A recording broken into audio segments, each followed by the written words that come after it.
At dahil na rin kasabay ng pagpapangat ng ating ekonomiya at pagtugon sa problema ng kahirapan, katuwang ng ating pamahalaan ng mga pribadong organisasyon. Sa katunayan, isang pribadong foundation na magkakalob ng 100 milyong piso para sa anti-disaster programs ng mga mahihirap na probinsya.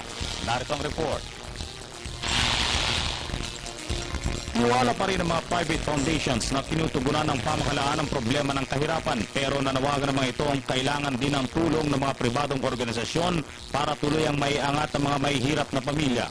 Sabi ni Barry Stowe ng Prudence Foundation, sisimulan nila sa pagkakaloob ng 100 milyong pisong pondo para tugunan ang kahirapan sa pamagitan ng anti-disaster program sa mga pinakamahihirap na probinsya sa loob ng 3 taon. The programs we announced today under the auspices of the Prudence Foundation will be targeted to lower income communities, including this 30% who are amongst the poorest in the country.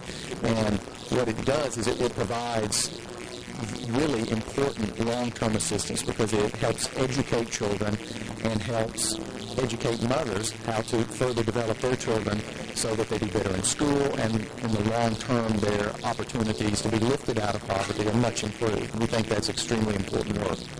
Naniniwala rin ang Plan Philippines na maiibsan ang kahirapan kung uunahin ang pagkalinga sa mga bata mula sa kanilang kalusugan hanggang edukasyon ang kailangang pagtunan ng pamahalaan.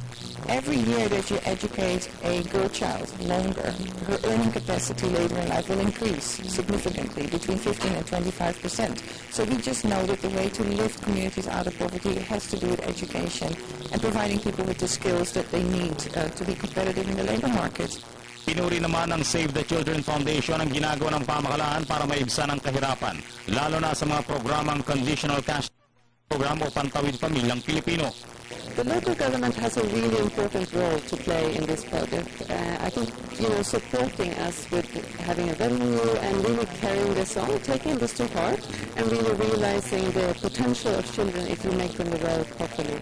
There's also the law of the ECCD, Early Childhood Care and Development, and we would love to see the local government and state council in each barangay on that. Nagkaisa ang mga private foundation na simulan ng kampanya laban sa matinding resulta ng mga kalamidad at kahirapan sa bansa. Para sa Telebisyon ng Bayan, George Bandola.